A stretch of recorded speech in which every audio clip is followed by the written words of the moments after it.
This is Brian with ScreenFiles.com and Trailer to Reaction.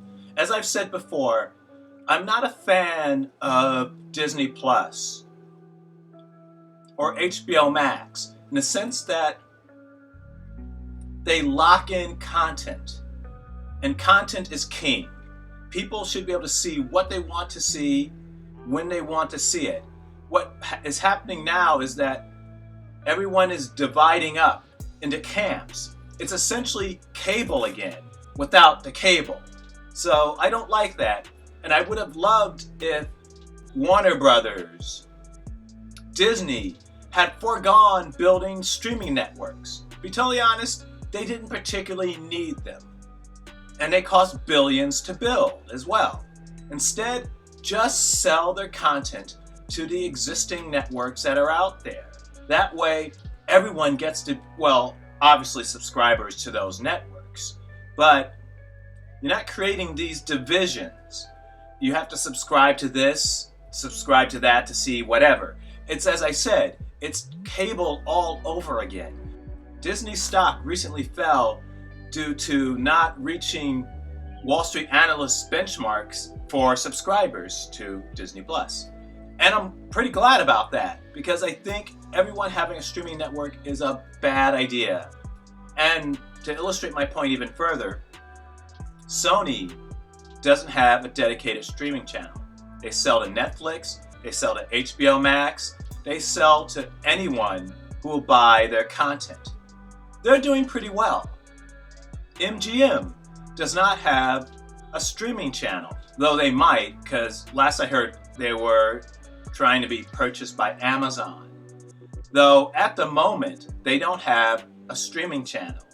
MGM is doing just fine because one of the franchises they own is James Bond. James Bond sells. The last movie, No Time to Die, did particularly well. They will have no issue selling that to HBO Max, Netflix, whomever. Not an issue. Oh, Amazon. Very likely, I suspect. Not an issue at all. Universal does not have a dedicated streaming channel. It does not need it because they can produce movies like The Fast and the Furious, one of the most profitable movies during the pandemic, by the way, just recently passed by No Time to Die. And any streaming service will pay beaucoup bucks to have that movie. So I'm not at all a fan of Disney Plus. That being said, Moon Knight is one of my favorite characters. As you can see from this picture, I've literally got the bust to prove it. Moon Knight, if anything, would make me consider a subscription to Disney Plus. Though what I would probably do more than likely is just let the whole season air, then subscribe. That way I can just binge it and not have to deal with it for extended periods of time. In any case, the reason I'm talking about this is that Friday, Disney Plus had a Disney Plus Day. What this means, I have no fucking idea. Not really. But they aired trailers for some of their upcoming series, one of them being Moon Knight. It was a teaser, I believe, but I want to get a look at this. So let's look at the trailer for Moon Knight on Disney Plus.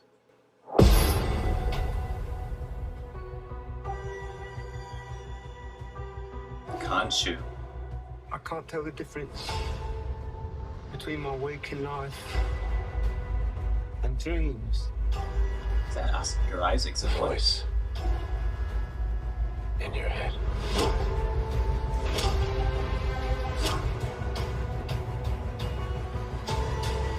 It devours you.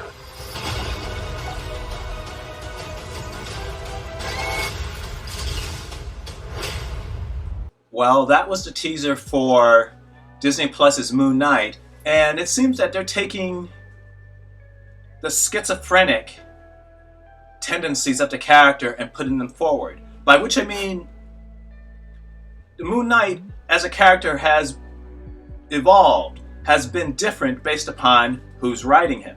There are probably 4 or 5 versions of Moon Knight, though one of them had him essentially playing different individuals. One was called Jake Lockley, Mark Spector, and there were one or two others. So in the comics, at least initially, this wasn't schizophrenia. It was an attempt to separate these identities. So to get information, kind of like the Shadow, actually, in some respects.